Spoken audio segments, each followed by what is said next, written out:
এটা হলো গিয়ে আপনার 4 কোনা আপা, ঠিক আছে। এটায় প্রায় 10 থেকে 15 মন মাছ রাখা যাবে, ঠিক আছে। যদি সারা রাত রাখা হয় 10 থেকে 15 মন রাখা যাবে। এটা হলো গিয়ে মুখ, দেখেন এটা মুখ, এটা দড়ি দিয়ে বেঁধে দেওয়া হয়েছে যাতে আপনার মাছটা দেওয়ার পরে এটা ই করা যায়, ঠিক আছে। এটা মাছটা রেখে এভাবে মুখ বেঁধে দিতে হবে, এই যে এইভাবে মুখ বেঁধে দিতে হবে। এটার জন্য এখানে এটা আসলে মাছ রাখার জন্য এই মুখটা রাখা হয়েছে, ঠিক আছে। এই যে মাছ রেখে এই যে 4 কোনা আপা।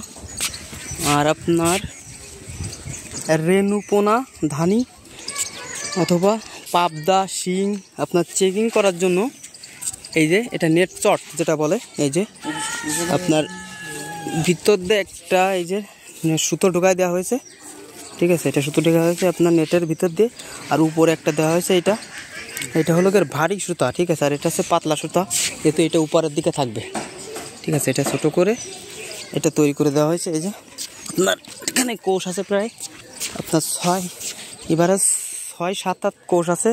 এভারেজ আপনার লম্বা এটা 12-13 হাতের মতো লম্বা কোষ, 12 হাত ধরা যায়, ঠিক আছে, 12 হাত। আর এটা হলো গিয়ে গোল আপা। এই যে এটাকে যদি আপনার মাছ রাখা হয়, এটাতেও ধরেন 5-7 মন মাছ রাখা যাবে এটাতেও, ঠিক আছে। তবে 2-3 ঘন্টার জন্য এখানে 5-7 মন মাছ রাখা যাবে। তবে আপনার সারা রাত যদি রাখতে চান এটাই, তাহলে আপনার 2-3 মন রাখা যাবে, ঠিক আছে। 3 মন রাখা যাবে, এটাই কোনো সমস্যা নাই এটাই।